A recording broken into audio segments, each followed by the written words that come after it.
Ang programang ito ay rated SPG. Striktong patnubay at gabay ng magulang ang kailangan. Maaaring may masiselang tema, lengguwahe, karahasan, sexual, horror o droga na hindi angkop sa mga bata.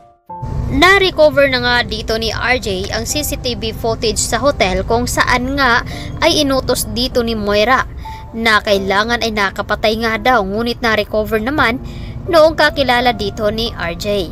Agad naman ipinatawag dito ni RJ itong si Baladja upang makausap at nakumpirma nga dito na inutusan itong si Baladja upang ipadukot nga itong si Don Pepe. At mayroon ngang kuha na kasama na nga dito ni Moira itong si Don Pepe at kasabwat niya rin itong si Zoe.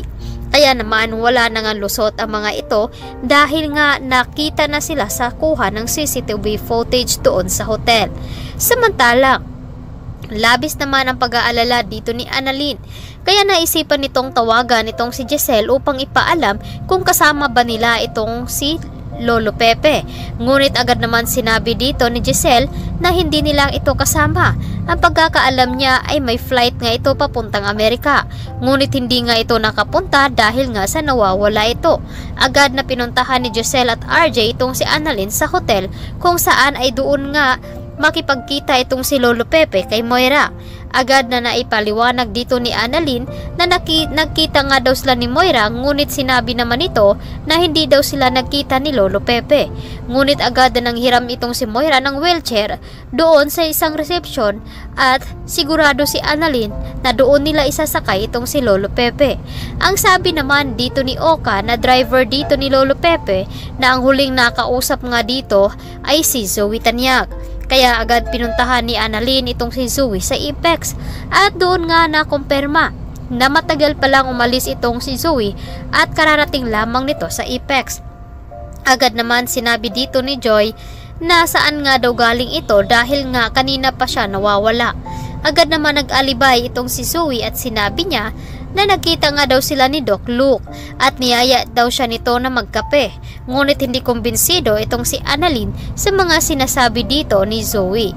Agad naman sinabi dito ni Moira at kay Nerissa na doon nga sila pupunta sa restaurant dahil tinawagan dito ni RJ si Moira at sinabi na magkikita daw sila ni Nerissa at kumakain sa isang restaurant.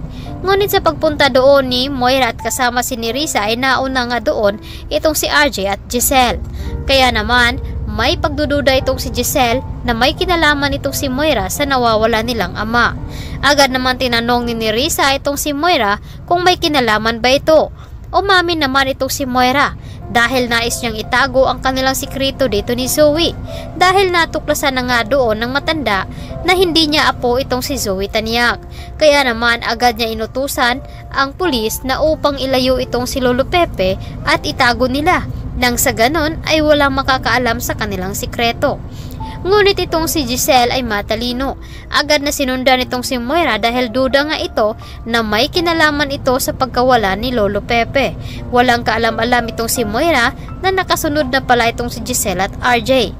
Samantalang sabi naman dito ni Zoe na wag daw papahirapan si Lolo Pepe dahil hindi niya kakayanin. Tinuring niya pa itong lolo kahit na hindi naman siya tunay na apo. Ngunit mabait pa rin itong si Zoe ay may awa pa rin ito sa kanyang Lolo Pepe dahil biktima lamang daw ito. Samantalang ito namang si Annalyn ay labis ang kanyang pag-iyak at pagdadasal na sana ay ligtas naman ang kanyang Lolo Pepe. At ito ang dapat nating aabangan ngayong hapon. Dito lamang sa Abot Kamay na Pangarap. Maraming salamat sa inyong pagtutok at pakikinig sa